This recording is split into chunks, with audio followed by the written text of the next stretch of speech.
Le Salon mondial du mobile de Barcelone a fini par être annulé, conséquence de l'épidémie de coronavirus.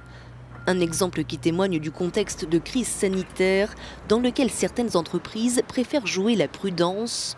La grand-messe annuelle de la téléphonie n'aura pas lieu alors que les opérateurs s'apprêtent à lancer de nouveaux services. De nombreux poids lourds du secteur ont décidé de se retirer de l'événement, obligeant les organisateurs à l'annuler. L'épidémie pèse sur l'ensemble de l'économie de la planète, de l'Europe à la Chine, où de nombreuses usines sont fermées. Les approvisionnements sont perturbés et en Allemagne, la Deutsche Bank s'attend à une contraction de la croissance qui pourrait porter un coup dur à l'économie numéro 1 de la zone euro.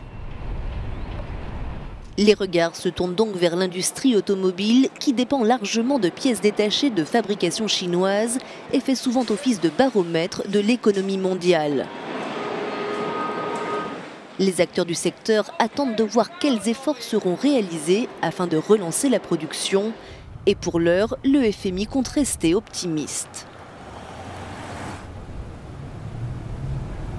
Le scénario le plus probable que nous envisageons maintenant est un impact en forme de V.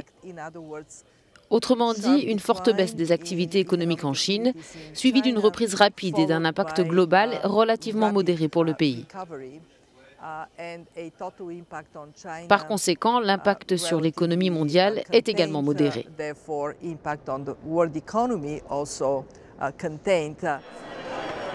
Les marchés restent toujours aussi volatiles. Les perspectives d'un ralentissement de la progression de l'épidémie ont suscité un véritable rebond à Wall Street, alors que l'OMS invite à considérer cette tendance avec une extrême précaution.